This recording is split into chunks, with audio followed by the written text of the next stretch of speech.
2 करोड़ के security guard, तेरी हिम्मत कैसे हुई अपने गंदे हाथ से मैडम को आइसक्रीम खिलाने की? साहब मैं आइसक्रीम तो खिला रहा था, और फिर इसमें दिक्कत ही क्या है? दिक्कत तो मैं पैदा कर दूंगा तेरे लिए। अभी ज्यादा जुबान मत लड़ा मुझसे। ये क्या तरीका होता है किसी से बात करने का? तुम्हें तमीज नहीं है कि किसी से कैसे बात करते हैं? तुमने बिना कुछ सोचे समझे इन्हें ऐसे चाटा मार दिया। ये बिल्कुल भी अच्छी बात नहीं है सुमित। मैडम कौन है ये?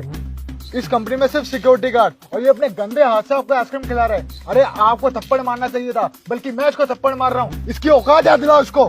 ये तो मैं आपको सपोर्ट कर रहा हूँ, ऊपर से आप मुझे उल्टा बोल दिया। ये तो गलत बात है मैम। तुम्हें पता भी है सुमित ये मेरे कौन है? ये मेरे मैं इनका बहुत पुराना जानकार हूँ साहब। अबे तो जान पहचान है तो अपने गंदे हाथों से आइसक्रीम खिलाएगा। जान पहचान है ना दूर की होती है। मैडम की सैलरी है ना लाखों में है, और तू इस कंपनी में 2 करोड़ का सिक्योरिटी गार्ड है। अपनी औकात मत भूल, समझा?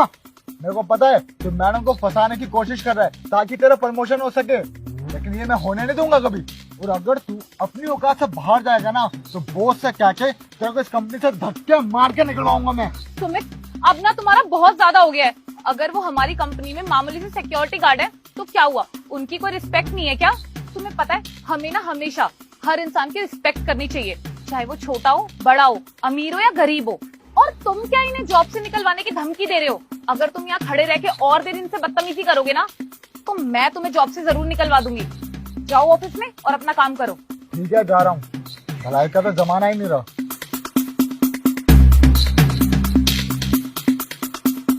सचिन तुम मुझे ऑफिस में और सब लोगों को सच्चाई बताने क्यों नहीं देते? अभी सही टाइम नहीं है बताने का, और जब सही वक्त आएगा तो मैं खुद बता दूंगा। चलो ठीक है सचिन, जैसी तुम्हारी मर्जी। तुम हमेशा मेरी खुशियों का ध्यान रखते हो ना। चलो आज मैं तुम्हें लंच पे लेके चलती हूँ। चलो ठीक है, चलते हैं।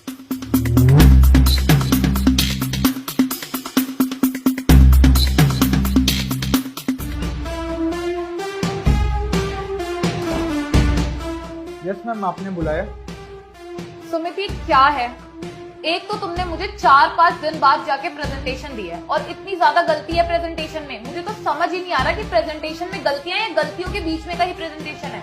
तुम इतने लापरवाह कैसे हो सकते हो? कोई काम तुमसे ढंग से क्यों नहीं होता है? मैडम मैंने अपनी तरफ से पूरी कोशिश करी थी, अब गलती हो गई तो इसमें मेरी क्या गलती है? सुमित यही तो तुम्हारी सबसे बड़ी गलती है कि तुम एक तो गलतियां करते हो और ऊपर से उसे एक्सेप्ट नहीं करते हो, ऊपर से जबान लड़ाते हो। उस दिन भी तुमने सिक्योरिटी गार्ड से इतनी बदतमीजी से बात करी कि मैं क्या ही कहूँ। अच्छा मैडम, अब मुझे समझ आया कि आपको सिक्योरिटी गार्ड की पड़ी हुई है। मैडम मुझे समझ नहीं आ रहा कि वो आपका इतना सगा कैसे हो गया।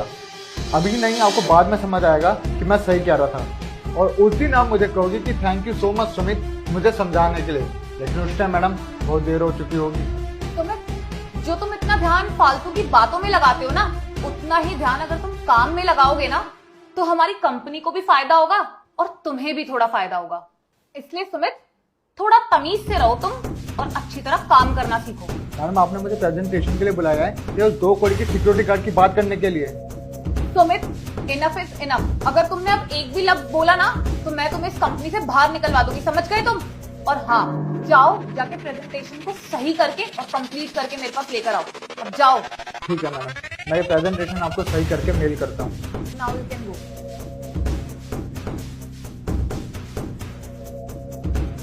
इस सिक्योरिटी गार्ड के चक्कर में मैडम ने मुझे बहुत सुनाया। दोस्तों कुछ ऐसा करना पड़ेगा इस सिक्योरिटी गार्ड को सबक मिले, लेकिन करो क्या? हाँ ये सही है, अपनी गाड़ी ऐसी जगह लगाऊंगा कि वो सिक्योरिटी गार्ड को सुनाएंगे, तब पता लगेगा। साहब उस गाड़ी को साइड में कर लो। एक तो तू बैठ कर फोन चला रहा है, ऊपर से मुझे ऑर्डर दे रहा है कि मुझे गाड़ी कहाँ खड़ी करनी चाहिए और कहाँ नहीं। इतना काम से काम रखा कर तू, समझा? पर साहब अगर गाड़ी वहीं पे खड़ी रहेगी तो बड़े साहब मुझे बोलेंगे। आप प्लीज उस गाड़ी को उठा लीजिए ना। बेटा गाड़ी तो वही खड़ी रहेगी, तुझे जो करना है ना तू वो कर ले। साहब मैं गरीब इंसान हूँ, देखो मेरी जॉब चली जाएगी।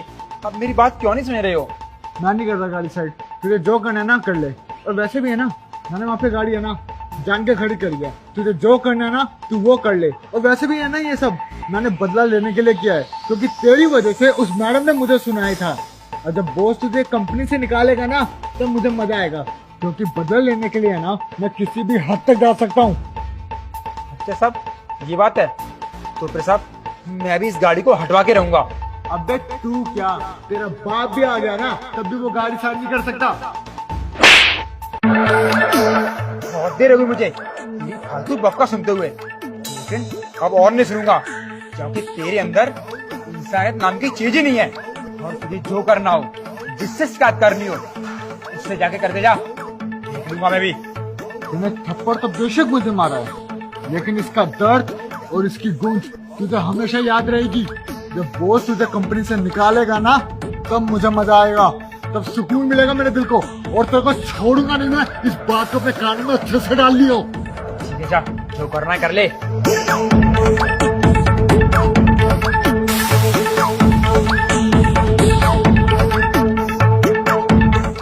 सुमित, क्या बात है, बड़ी जल्दीबाजी में तुमने मीटिंग के लिए बोला? कोई बहुत अर्जेंट काम है क्या? सर, आप हमारी ब्रांच में विजिट तो करते नहीं, आपको पता है कंपनी में चल क्या रहा है। सुमित, मैं मानता हूँ कि मैं वो वाली ब्रांच में थोड़ा कम विजिट करता हूँ, लेकिन इसका ये मतलब बिल्कुल भी नहीं है कि मेरे को उस ब्रांच की परवाह नहीं है। मेरे को उस ब्रांच की सारी इन्फॉर्मेशन रहती है, और इनफैक्ट हमारी वो ब्रांच तो बहुत ज्यादा प्रॉफिट गेन कर रही है। फिर भी चलो तुम बताओ क्या बात हो गई है।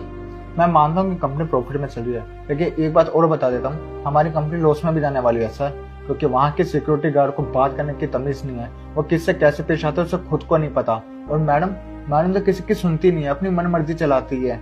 और सर, सबसे बड़ी बात, मैडम का और सिक्योरिटी गार्ड का चक्कर चल रहा है। वो कंपनी के काम में ध्यान नहीं दे रहे, बल्कि बाहर जाके आइसक्रीम खा रहे हैं। सर, मेरे को तो लगता है कि ये दोनों मिलकर कंपनी को लॉस करा देंगे और घोटाले करा देंगे। मुझे लगता है कि आपको कोई ना कोई एक्शन लेना चाहिए इनके खिलाफ। अच्छा, तो ये बात है। ठीक है सुमित, तुम चिंता न करो, मैं इसका कोई ना कोई सोल्यूशन जरूर निकालूंगा। मैं काम करना, कल मेरे सेक्टर 5 वाले घर में आ जाना, मैं उन दोनों को भी वहां बुला लूंगा, फिर बात करते हैं। ठीक है सर, मैं आ जाऊंगा। चलो ठीक है फिर, है? और ख्याल रखना।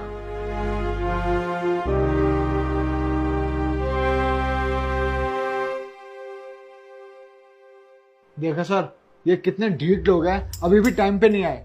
सुमित देखो, इतना ज्यादा गुस्सा भी सही नहीं होता है, वो लोग आते ही होंगे। देखो वो आ गए, दरवाजा खोला, आ जाइए आप लोग। अरे आ गए आप लोग। अच्छा सुमित, अब बताओ क्या बात है?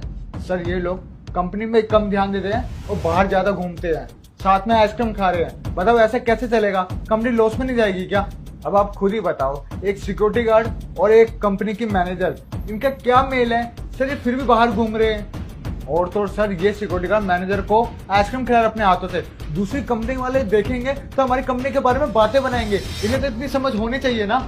सुमित क्या हो गया अगर ये दोनों साथ में घूम रहे हैं, फिर रहे हैं? अच्छी बात है ना। ये दोनों किस हक से बाहर घूम रहे हैं?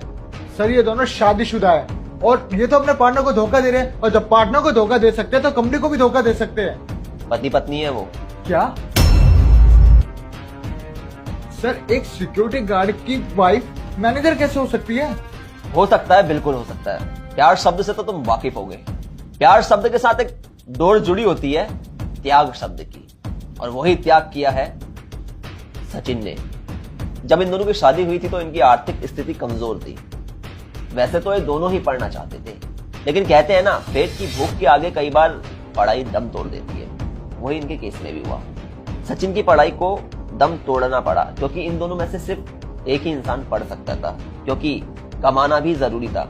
सचिन ने खुद की पढ़ाई का त्याग करते हुए अपनी पत्नी साक्षी को पढ़ाने की सोची, और इन दोनों की मेहनत रंग लाई, और आज साक्षी इस मुकाम पर पहुंच गई है कि साक्षी की लाखों में सैलरी है। और सचिन को भी देखो, सचिन ने जिस पेशे से साक्षी को पढ़ाया, उसने वो पेशा छोड़ा नहीं। बाकी सचिन कोशिश कर रहा है कि वो अपनी जॉब के साथ साथ धीरे धीरे पढ़ेगा और अपनी जिंदगी में आगे बढ़ेगा। सुमित, जिंदगी में हमें जो कई बार दिखता है वो असल में होता ही नहीं है।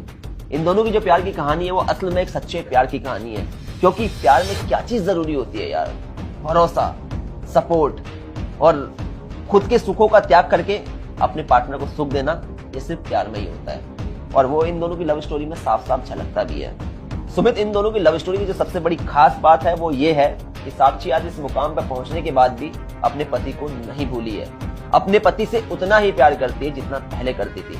अपने पति को सपोर्ट करती है, अपने पति को अपना सम्मान समझती है, अपने पति पर गर्व महसूस करती है। और जहां तक सचिन की लॉयल्टी और सपोर्ट की बात है, वो तो मैंने तुम्हें बता ही दी है। लेकिन